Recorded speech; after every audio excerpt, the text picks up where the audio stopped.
খুশবু আর রিশাদের জুটিটা মানুষ এত বেশি পছন্দ করবে। খুশবু আলাদা কিছু মনে হয় না, মনে হয় এটাই লাইক। আমি আসলে এখানে করতে করতে শিখছি। তো আমাদের আগে থেকেই হচ্ছে একটা ফ্রেন্ডশিপ ছিল, আমরা নোন ছিলাম, বাট পুরা স্টার হান্টে রিয়েলিটি শোতে ওর আর আমার কোনো পারফরমেন্স ছিল না।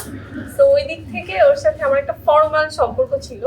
তো সেখান থেকে 1 বছর যাবত কাজ করছি। সেই জায়গা থেকে রসায়ন কতটুকু সুন্দর সেটা অবশ্যই দর্শকেই জানে, কারণ আমাদের আসলে এরকম এক্সপেকটেশন ছিল না যে খুশবু আর রিশাদের জুটিটা মানুষ এত বেশি পছন্দ করবে। তো আপনারা যদি টিভি দর্শকের কথা বলেন বা হচ্ছে ইউটিউবের কথা বলেন, ইউটিউবের কমেন্ট সেকশন দেখেন বা এমনিতে কমেন্ট সেকশন দেখে বোঝা যায় যে মানুষ এই রসায়নটাকে কত পছন্দ করছে। মনে হচ্ছে না যে দেখতে দেখতে 200 পর্ব হয়ে গেছে, এটা একদমই মনে হচ্ছে না।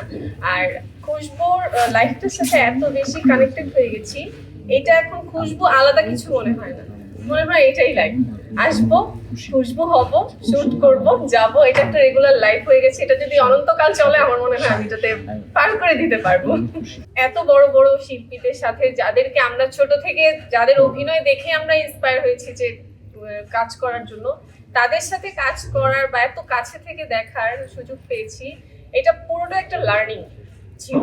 গত 10-11 মাসে মানে এটা একটা লার্নিং পয়েন্ট চলছিল, মানে একটা স্কুলিং ধরতে গেলে আমার মনে হয় এটা একটা স্কুলিং। যেমন হচ্ছে মেকআপ রুমে বা শুটের বাইরে যখন থাকি, বা রাকাত স্যারের কথা যদি বলি, দিনা ভাইয়ের কথা যদি বলি, চিত্রাদির কথা যদি বলি, অর্ষাপু, মানে শেষ হবে না। মানে ওনাদের সাথে থেকে থেকে ওনাদের কথা, ওনাদের নর্মাল কনভারসেশন শুনে শুনেই অনেক কিছু শেখার আছে বা শিখে গেছি। সেই জায়গা থেকে অ্যাক্টিং এর কথা তো বাদই দিলাম, অ্যাক্টিং এর বাইরে যেই কথা কনভারসেশন গুলো হয় সেই নলেজ গুলাই হচ্ছে নিচ্ছি।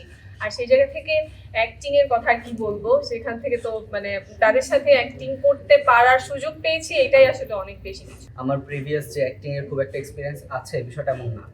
সো আমি আসলে এখানে করতে করতে শিখছি, আমার সাথে এমনই হচ্ছে। And I am really blessed যে আসলে আমি যে কোয়ার্টিস্ট গুলো পেয়েছি, মানে দে আর লাইক ইন্সপিরেশনস ফর আস, রাইট? আমরা ছোটবেলা থেকে তাদেরকে দেখে বড় হয়েছি, অ্যান্ড এখন যে তাদের সাথে আমরা কাজ করতে পারছি, এটাই আসলে আমাদের জন্য অনেক বড় একটা পাওয়া। অ্যান্ড আমরা যখনই একটা সিনে যাই, তখন আমরা যখন রিহার্সাল করি, প্রত্যেকটা পয়েন্টে তারা আমাদেরকে এত সুন্দর করে বুঝিয়ে দেয়। ইভেন একটা ডায়লগ ডেলিভারির ক্ষেত্রেও, যে আমি এটা যে বলছি কেন এভাবে বলছি, অ্যান্ড এখানে এটার ইম্প্যাক্টটা কি হতে পারে, রিয়াকশনটা কীরকম আসতে পারে, তো এরকম সূক্ষ্ম সূক্ষ্ম জিনিসগুলোও আসলে ওনারা আমাদেরকে ধরিয়ে দেন। অ্যান্ড আমাদের এই অ্যাক্টিং জার্নির জন্য সবচেয়ে বড় ব্লেসিংই আসলে এই যে মানুষগুলো বসে আছে এখানে তারা, কারণ তাদের কারণেই আমরা মানে প্রতিদিন শিখছি এবং হয়তো যেই অবস্থান থেকে শুরু করেছি তার থেকে অনেক বেটার করতে পারছি, বা হয়তো সামনে আরো করতে পারবো।